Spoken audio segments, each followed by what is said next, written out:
Hello YouTube viewers and Transformers fans of all ages, this is the TFangy coming to you what will hopefully be a quick and successful live stream video. Today we have another figure spotlight video, and the character we are looking at is none other than the character that we Transformers fans created, Windblade.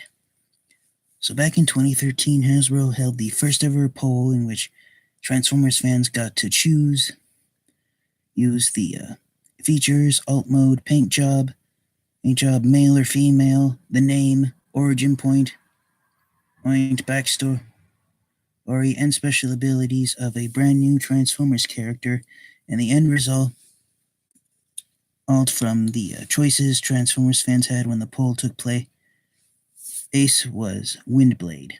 So Windblade is primarily a black and red female Autobot. She was given the special power of telepathy, and in IDW's comic books, that power was renamed or reworked so that Windblade was one of the few Transformers characters who could mentally speak with Titan Transformers, which are the largest Transformers ever. They are Transformers that turn to cities. They include the likes of Metroplex, Fortress Maximus, Trypticon, and in the minds of some Transformers fans, including myself, also Scorponok and Omega Supreme.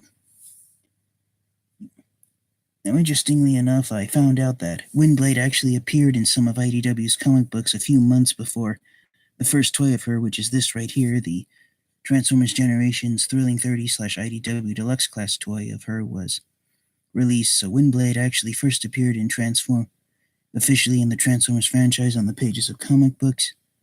Then she appeared in toy form.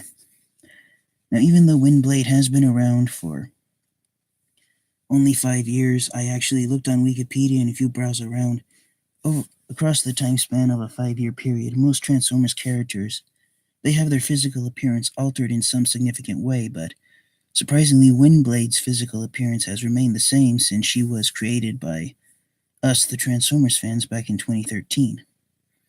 And so that's very interesting thing that Hasbro has managed to keep Windblade from having her appearance change too often.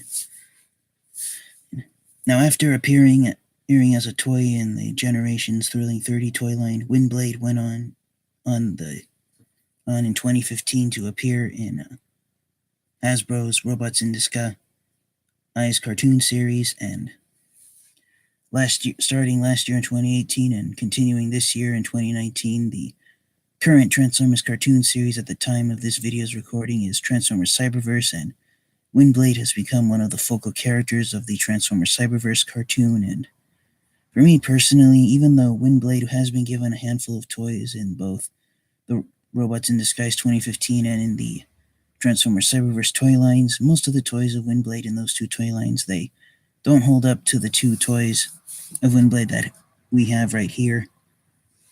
So apparently Windblade had managed to maintain being such a popular Transformers character that in 2017, during the later waves of the Titans Return toy line, Hasbro decided to give Windblade a brand new Deluxe class toy in the Generations toy line. Now, the original Deluxe class Windblade toy, it does have a feature where she has a golden hair comb on the back of her head that can be detached and used as a type of ninja weapon. I forgot the name of it, and I apologize for not looking up before this video started. Windblade's weapon of choice was an energy sword, and on the Titans Return version of Windblade, she was actually given two swords which combine into a hover sled for her Titan Master / Headmaster partner, whose name I apologize for not looking it up before the video started, but yeah, both of these versions of Windblade are pretty great to have, and compared to the toys of Windblade that have been released in Robots in Disguise 2015 and Transformers Cyberverse, these toys of Windblade are still the best, in my personal opinion. Now, as far as Windblade's physical appearance, bringing her up closely, if you look closely at her face sculpt, Windblade was designed on her appearance was designed on a female ninja. I forgot the real name of it now, but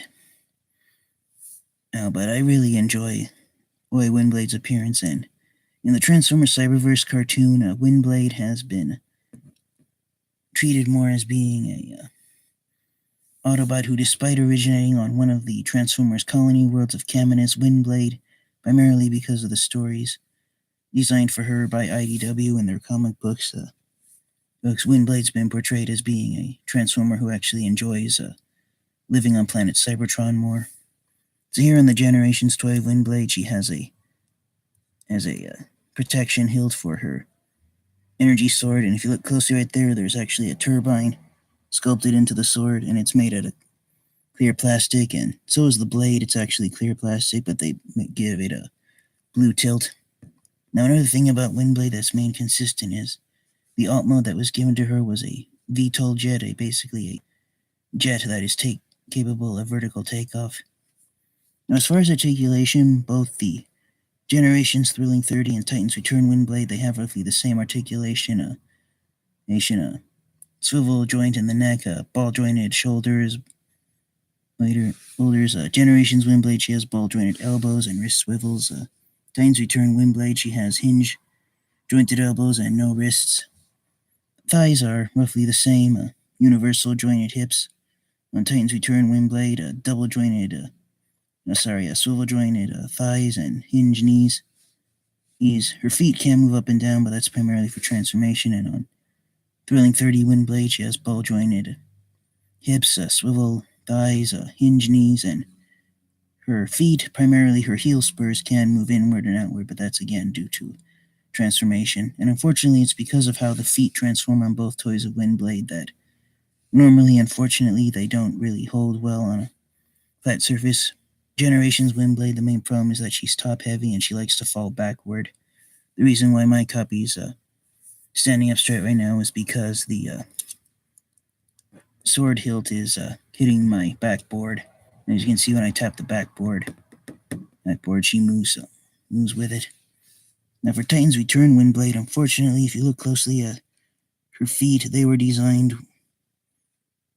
with at a slight angle, so she's designed to have her legs spread apart. But unfortunately, the universal joint at her hips, they're actually ratchet joints.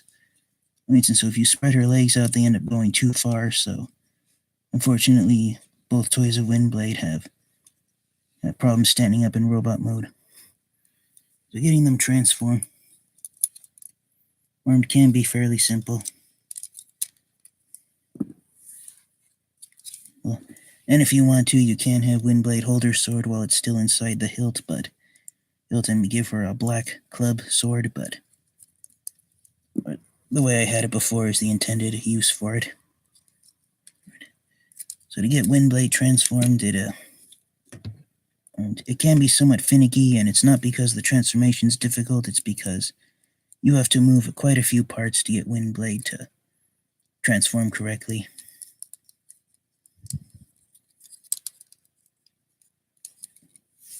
So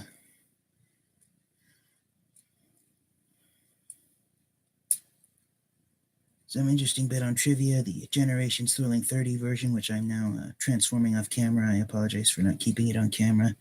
Takara Tomy repainted and retooled Windblade into a brand new Deluxe class toy of Slipstream back in 2015, and that new toy of Slipstream when it was brand new in 2015, it lived up to its purpose of being a new toy of Windblade, but of Slipstream. But when all said and done,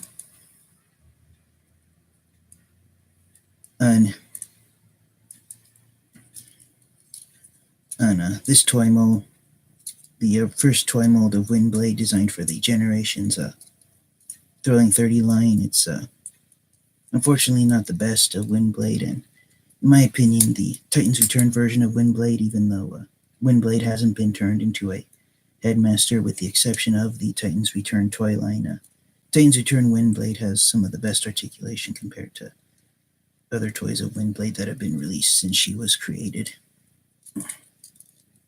Trying to get her transformed quickly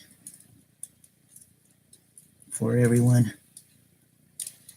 And the problem with Generations Thrilling 30 Windblade is some of her joints that allow you to transform her, they can be, they're tiny, but they're also tight, so there's a So it feels sometimes like you're going to break Windblade if you transform her too quickly, so you do have to be careful with her.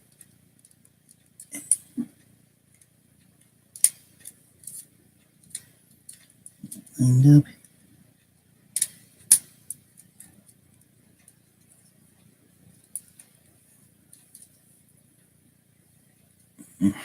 So again, I apologize for taking Windblade off camera to transform her. It was just easier for me, but here's her alt mode of a VTOL jet. In both the Transformers Cyberverse and the Robots in Disguise cartoons, Windblade, when she's flying around in jet mode, her turbines are facing forward.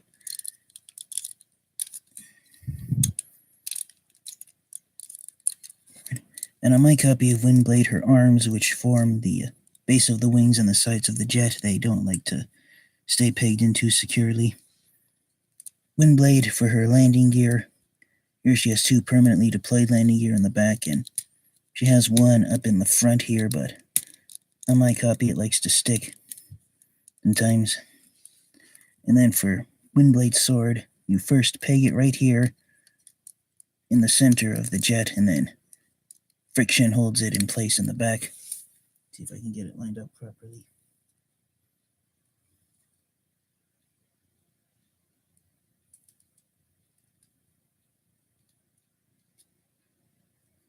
Oh, I'm sorry, I had it pointing this way. I have to put the sword this way. So it is a tad unfortunate that the sword sticks out at the back, but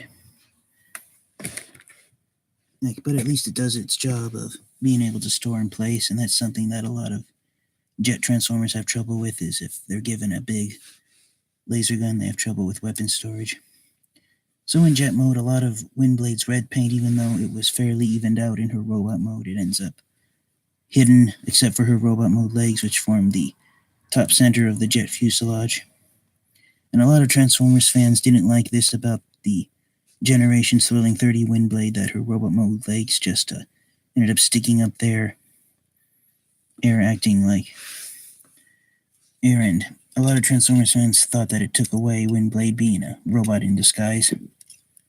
So for Titans Return Windblade, here is her Titan Master partner, close-up look.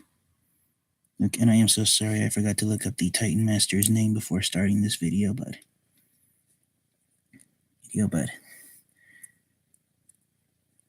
it does have the same articulation as any Titan Master: ball-jointed head, ball-jointed shoulders, and double-hinged hips and knees. And I think the Titan Master is supposed to be female, just like Windblade herself. So Titans Return Windblade is somewhat easier to transform.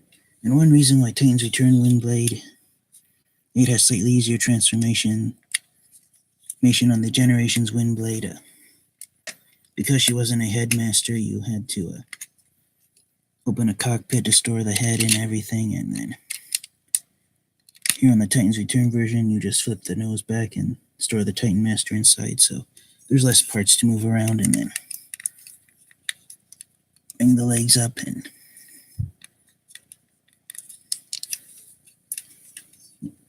before you put the legs in, what you want to do is you want to pull them out and extend Windblade's robot mode spine. Then the legs can attach in place in the back like that.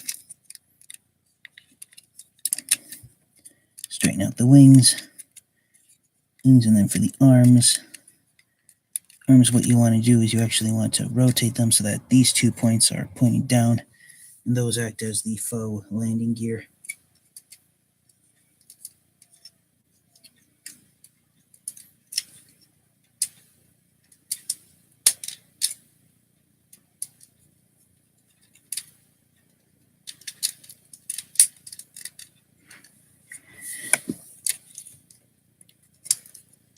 And flip forward the vertical takeoff thrusters, and then in Titans Return Windblade, this is the one part of her that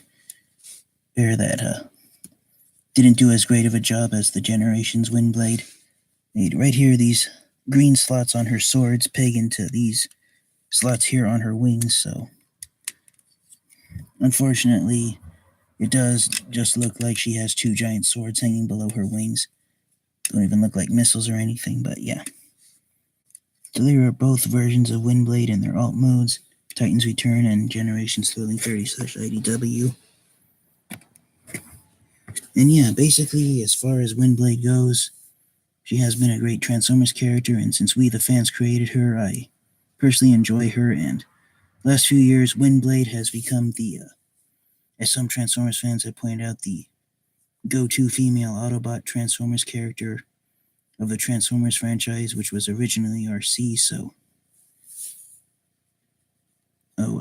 one last feature about the Generations Windblade, her white turbines and her vertical engines do actually spin independently. On Titans Return Windblade, the turbines are one solid piece, so that's another feature that this version of Windblade has this version beat out. So basically, when all's said and done, even though Windblade has only existed for the last 5.5 years, she has become a popular Transformers character, and basically, if Hasbro were to say it, Windblade has, in just 5 years, managed to surpass most Transformers characters and now rivals Optimus Prime and Bumblebee in terms of being a popular character. So yeah, this has been a figure spotlight video of Windblade. And please let me know in the comment sections if you have these toys of her, and if you think that these toys of Windblade are great. Do I recommend both of them? Absolutely I do, even though the transformation can be finicky on the Generations Windblade. It is a great toy to have regardless, and Titans Return Windblade, even though this is the only toy of Windblade that's a Headmaster/Titan Master, it is great, and even though I said in robot mode her legs can be misaligned somewhat, this is one of the best toys of Windblade that's been released by Hasbro, the Titans Return Windblade. So I recommend getting both these toys of Windblade. And thank you so much for watching. This has been the TFN Geek. Please like, comment, and subscribe, and have a great day.